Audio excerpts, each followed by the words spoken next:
In the mid-20th century, polio was a terrifying disease, striking fear into families every summer. In the United States, tens of thousands of children were infected each year, and many were left paralyzed or even died. It was clear that a solution had to be found, and quickly. That solution came in the form of a groundbreaking polio vaccine developed by Jonas Salk. Salk's vaccine used a killed or inactivated version of the virus.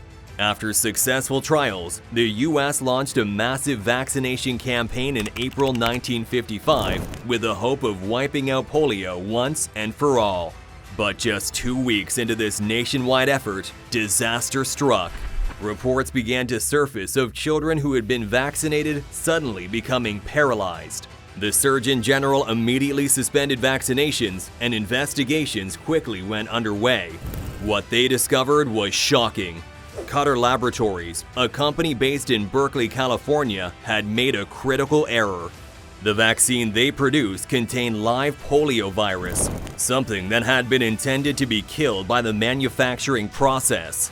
Some batches of the vaccine had not been properly inactivated, and this oversight led to a horrifying chain of events.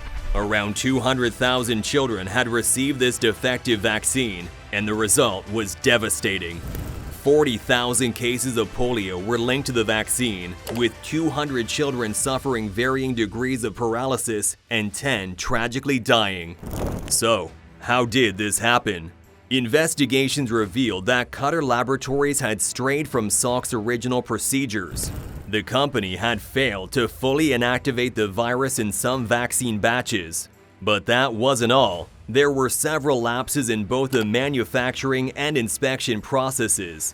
And perhaps most concerning of all, the federal agency tasked with regulating vaccines, the Public Health Service, had missed the problem entirely.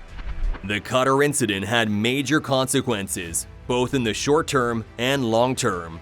First, it spurred massive changes in vaccine regulation. The federal government quickly ramped up oversight, ensuring that vaccines would be subject to much stricter safety standards moving forward.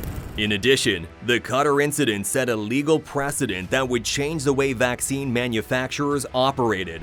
A court ruling held Cutter liable for compensation to the victims, even without proving negligence. This liability without fault principle opened the door for massive litigation against vaccine makers, fundamentally shifting the landscape of the pharmaceutical industry. On the scientific side, the incident indirectly paved the way for the development of Albert Sabin's oral polio vaccine. Sabin's vaccine, which could be taken as a pill rather than an injection, would eventually replace Salk's vaccine in many countries. But despite the setback, the polio vaccine campaign didn't end.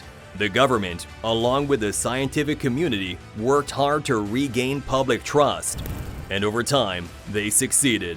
Vaccine programs continued, and polio gradually disappeared. Yet, the Cutter incident had a lasting effect on the vaccine industry.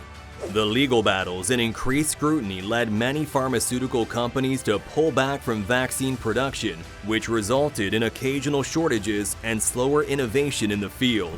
The global impact was also felt.